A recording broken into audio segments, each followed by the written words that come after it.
to A News. I'm Aliyah Graham. And I'm Ryan Humeniuk. Our first story comes hot off the gridiron. Recently, Aaron Rodgers tested positive for COVID, revealing he has not yet been vaccinated. While he isn't vaccinated and still hasn't had COVID in the past, he's immunized thanks to help from pal Joe Rogan, who advised him to take the popular horse dewormer ivermectin among other homeopathic treatment methods. Roger went on to say he's not anti-vax, which he made abundantly clear by parroting common anti-vax talking points and complaining about the woke mob. I'd say I'm disappointed, but I'm somewhat surprised by Roger's ability to go from one of the most loved Americans to the most hated in a matter of days. That takes real talent. Taylor Swift released her new album, Red, and I have two things to say in response. Number one, if you see me driving down the highway listening to We Are Never Getting Back Together and reliving my 11-year-old glory days, mind your business. And two, it is not a great time to be named Jake.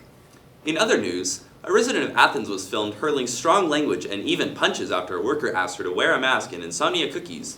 You heard that right. Someone chose to live in one of the most liberal communities in Ohio and is now taking issue with policies that are firmly in line with community views.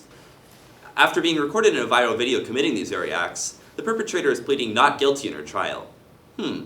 Not knowing anything about public health, socially acceptable behavior, or how laws work? It's almost as if those things are correlated. Winter the dolphin from the hit movie Dolphin Tale recently passed away at 16 years old. The bottlenose dolphin had a prosthetic fin and inspired all. She'll sadly be missed. While this is incredibly sad, she lived longer than most people thought she did, so that's something to be celebrated. Music artist Travis Scott has come under fire after several fans died at his Astroworld performance.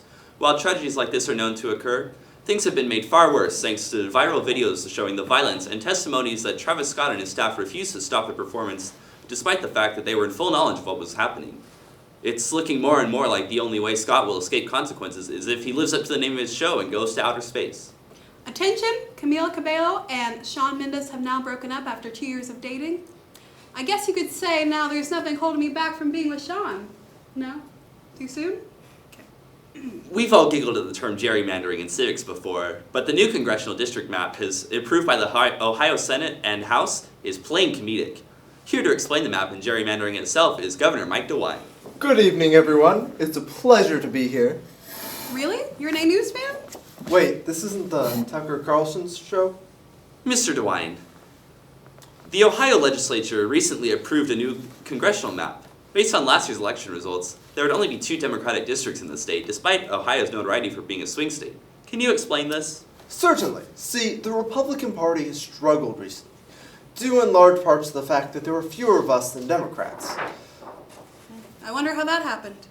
Back in my youth, circa 1880, that would have made us change our political views to win new votes. Tragic. So, we've decided to cheat. If we carve Ohio in just the right way, the numbers of the voters don't matter anymore. We just win. That hardly seems fair. It isn't, but it's perfectly legal. What a flawless political system we've got there. Do you mind answering some questions about the heartbeat bill, or... Oops, gotta go. Well, I guess that's all the time we have for today.